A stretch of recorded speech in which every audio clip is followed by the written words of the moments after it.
चाहे बैंक से चाहे किसी से, तो उसके लिए आप दोनों आदमी 24 घंटा खड़े रहेंगे, तभी आप सही अध्यक्ष और मंत्री माने जाएंगे, क्योंकि आप केवल अधिवक्ता के ही आप अध्यक्ष और मंत्री और किसी के नहीं। हमारे निवर्तमान कार्यकारी है, उसी से हमारे कार्यक्रम की अध्यक्षता कर रहे हैं तारिक जफर आदमी जी, वरिष्ठ उपाध्यक्ष प्रताप सिंह जी, कनिष्ठ उपाध्यक्ष डॉक्टर जयप्रकाश यादव जी, महामंत्री जयप्रकाश यादव जी, मंत्री प्रशासन अजय कुमार सिंह जी, राजू निगम जी, मंत्री लाइब्रेरी बाबूलाल जी, कोषाध्यक्ष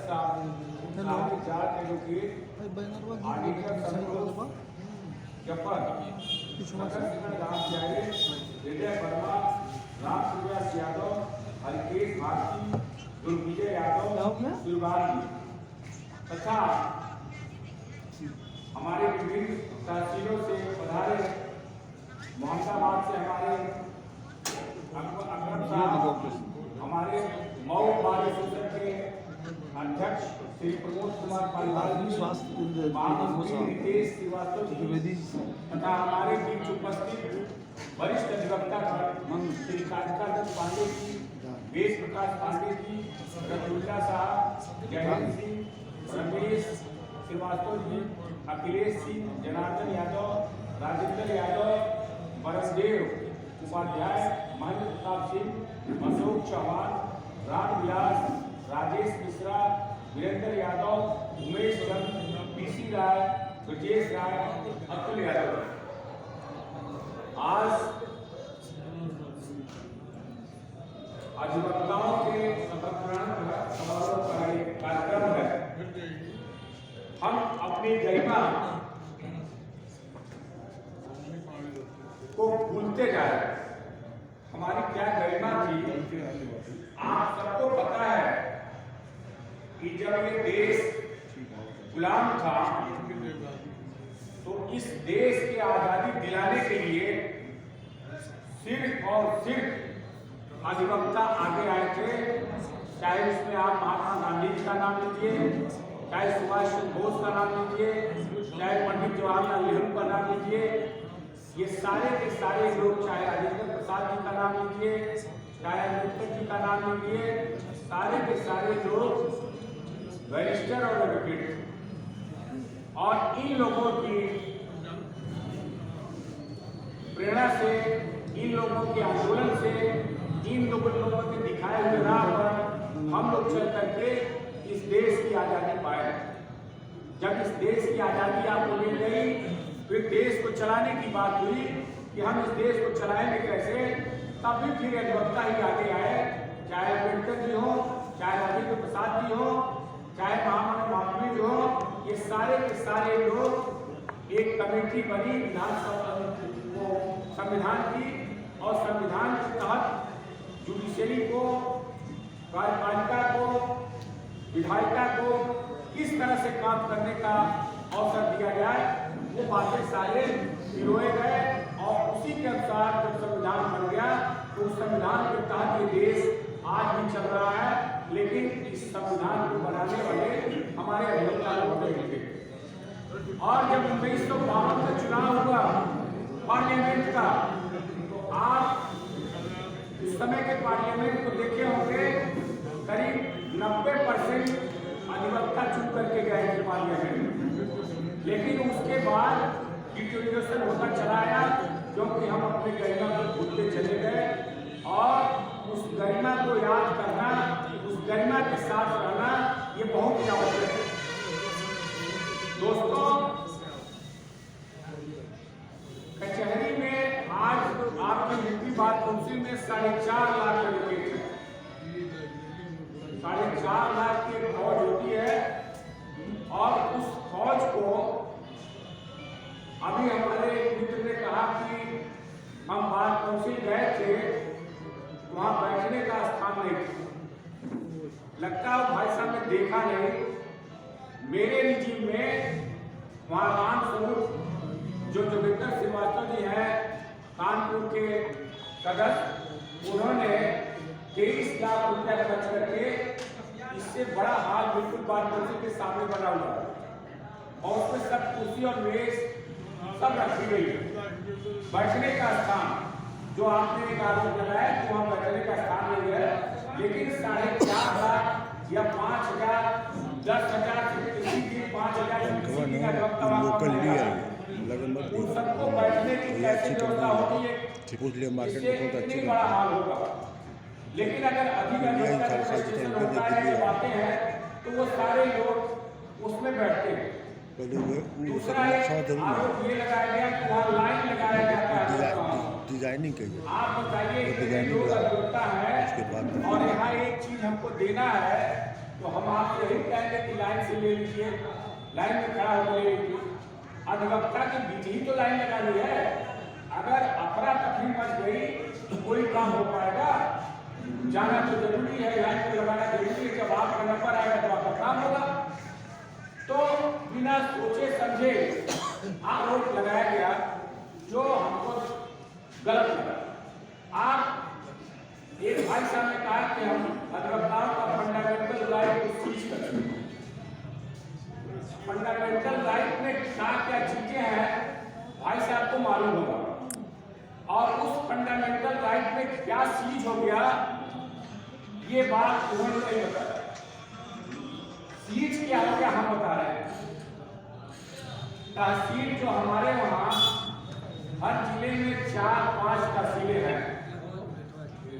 सबसे ज्यादा हड़ताल की जो बात होती थी वह तहसील के द्वारा उठाई जाती थी। और आपसे बता रहे कि एटा वगैरह में मैनपुरी या इधर आप पश्चिम चले जाइए तो 2-3 महीने तक तहसील चलती ही नहीं थी।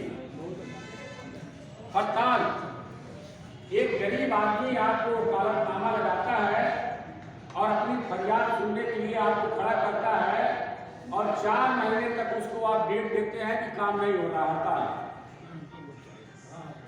इस मुद्दे पर कि हमारे भाई साहब को लाठी से मारा गया और पुलिस ने काम नहीं किया। हमारे पटदार से मेरा झगड़ा चल रहा है, उस पर कोई काम पुलिस नहीं कर रही है। आप लीगल फोरम से आए हुए हैं, आपके साथ अगर कोई मजिस्ट्रेट, कोई न्यायिक अधिकारी, कोई दरोगा अगर आपका अपमान करता है वो तो हड़ताल चल सकती है। लेकिन आपके पटदार के साथ अगर कोई काम हुआ, क्या है आज मेरी मां मर गई हड़ताल रहेगा, आज मेरे भाई मर गए हड़ताल रहेगा। इस बात को लेकर के आपको सभी लोग अधिवक्ता जानते होंगे कि कई वर्ष पहले सुप्रीम कोर्ट ने एक आर्डर किया था कि अधिवक्ताओं से निवेदन किया जाता है कि वो हड़ताल बंद करें और हड़ताल पर बैन लगाया था सुप्रीम कोर्ट। आपने माना सुप्रीम कोर्ट जब से वो आज के 10 साल पहले ये आर्डर पास हो चुका है। और जब 4-6 महीना आपके अयोध्या कोर्ट फैजाबाद 360 दिन में केवल 60 दिन कचहरी चली है।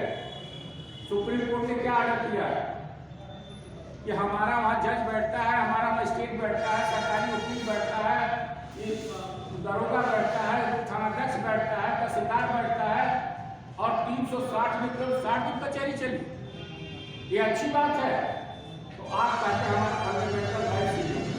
अरे आप किसी जमीन मुद्दे पर हड़ताल करिए, किसी अधिकारी के खिलाफ हड़ताल करिए, आपके खिलाफ अगर कोई स्वाभिमान का झगड़ा हुआ करिए तो कहाँ बात उससे पीछे हटती है।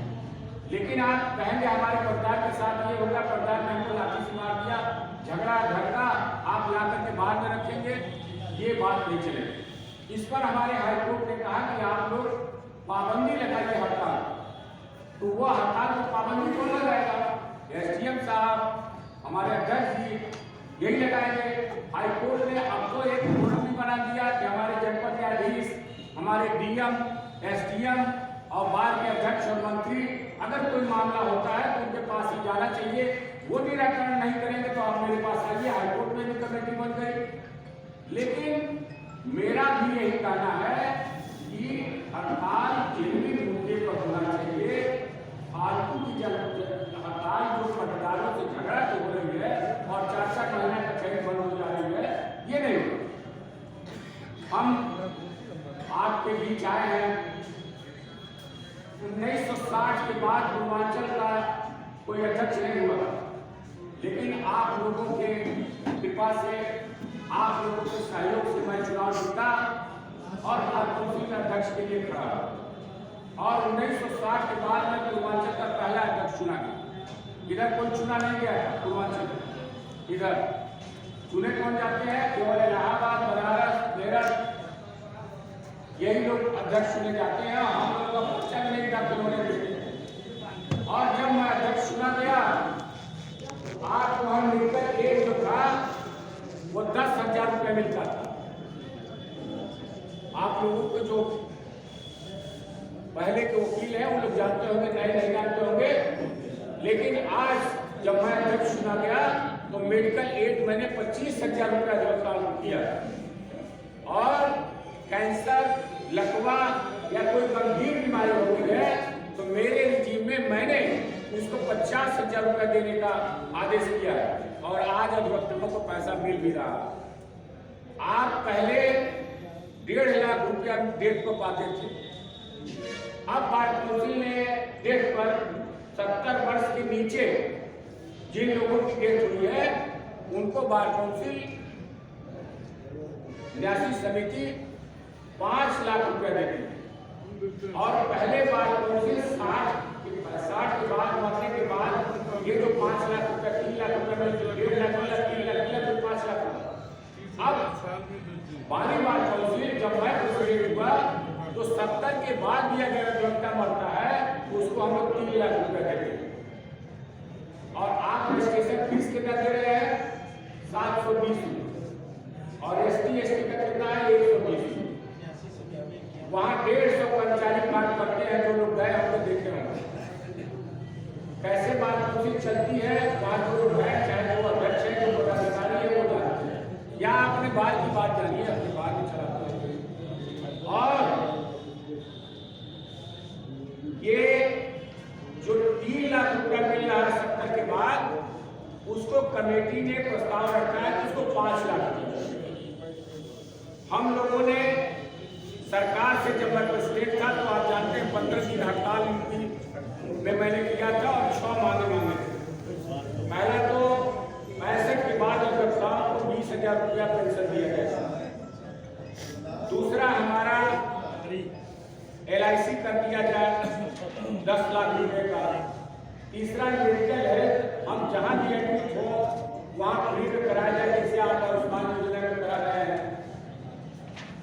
और एडवोकेट प्रोटेक्शन एक्ट लागू किया जाए। 6 मांगे हमने रखा था, जिसमें आपको 70, 60, 65 के बाद आपको 20,000 रुपया और LIC और वो खर्च मेडिकल का कहाँ से आएगा, ये मैंने दिया था कि न्यासी सभी जो आप लोग 10 रुपया का स्टैंप लगाते हैं, उसका इस समय सरकार के पास 3 अरब 70 करोड़ रुपया जमा। और उस 3 अरब 70 करोड़ रुपया हमको वापस किया जाए ताकि हम अपने अधिवक्ताओं को पेंशन योजना लागू कर सकें। लेकिन सरकार नहीं सुनी तो मैंने रिट दाखिल किया और वो रिट में आर्डर भी हुआ कि सरकार बताए कि 3 अरब 65 करोड़ रुपया कहाँ है, क्यों बार काउंसिल को दे नहीं दी। पूरा डिटेल एडवोकेट जनरल से मांगा और रिपोर्ट आई। यहाँ 3 अरब 65 करोड़ रुपया का जमा और उसी रुपये में से 5 लाख रुपये, पहले 3 लाख, 1.5 लाख, फिर 3 लाख, फिर 5 लाख रुपये इस समय जो अधिवक्ता मरते हैं वो दिया जाता है। जज साहब ने पूछा कि उसमें तो सूद से सही रुपया वो तो पूरा हो जाता है।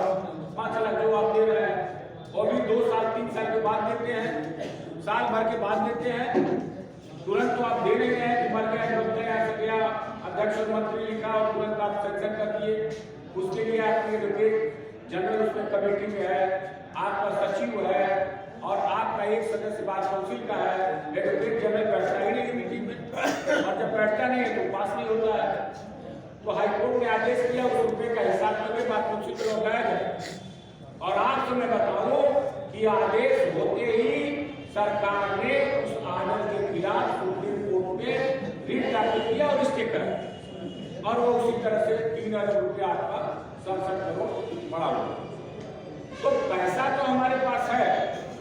लेकिन वो पैसा सरकार किसी अन्य में, एक बार आप लोग को जानते हैं कि माननीय मुलायम सिंह जब मुख्यमंत्री थे तो उन्होंने उस पैसे में से निकाल करके हर जिले को और हर तहसील को एक बिल्डिंग बना करके दिया चैम्बर अधिवक्ता। उसके बाद उस पैसे को निकाला नहीं गया, पैसा जा रहा, उसकी सूद भी बढ़ रही है, लेकिन हम हिसाब नहीं ले सकते हैं। हम हड़ताल करेंगे तो उस पर स्टे हो जाएगा, हम हड़ताल करेंगे तो जो हो रहा है वो देख ही रहे हैं किस तरह से दबाया जा रहा है।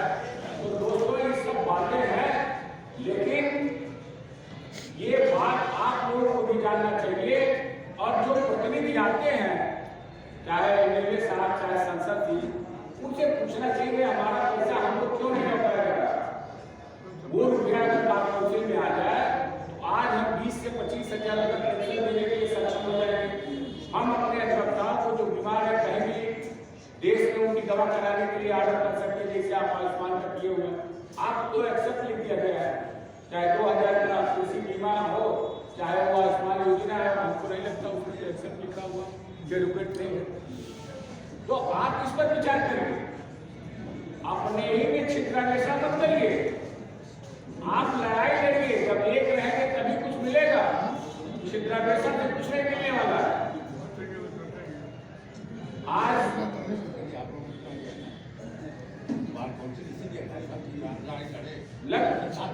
जी जी नहीं, हम लोगों ने हड़ताल अभी फिर हड़ताल हुई है। अभी इसके लिए कि हम लोगों को एडवोकेट पास किया जा सके हड़ताल की, लेकिन वो बिल जो है बना करके जमा हो गया, उस बिल को पास नहीं हो जा रहा। जबकि कर्नाटक, राजस्थान और वो पांडिचेरी, वहाँ एक जगह 4 जगह प्रोटेक्शन, हरियाणा, इस सब जगह पास, हमारे वहाँ बिल पड़ा हुआ है। हम हड़ताल करते हैं, हम लिखते हैं, लेकिन उस पर कोई कार्रवाई नहीं। अब उसके लिए फिर एक योजना बन रही है, लेकिन चूंकि पूरे प्रदेश की योजना होती है, इसलिए तत्काल कोई एक व्यक्ति का नहीं सकता है। जब तक की कमेटी बैठेगा, जब तक उस कमेटी पास न हो जाए, तब तक हम अकेले अगर कुछ कहेंगे तो कहेंगे क्यों कहेगा। तो प्रतिबंध भी है। आपसे मेरा विनम्र निवेदन है कि अधिवक्ता बंधु एक है, एक होकर के लड़े, बार के समन्वय स्थापित करते हैं, हड़ताल कम हो। और आप हमारे भाई साहब ने कहा कि अधिवक्ताओं का जो विश्वास था क्राइम पर, वो अपने बाप और भाई की तस्वीर बना के नहीं देता था। अधिवक्ता को एक एडवोकेट मुकदमा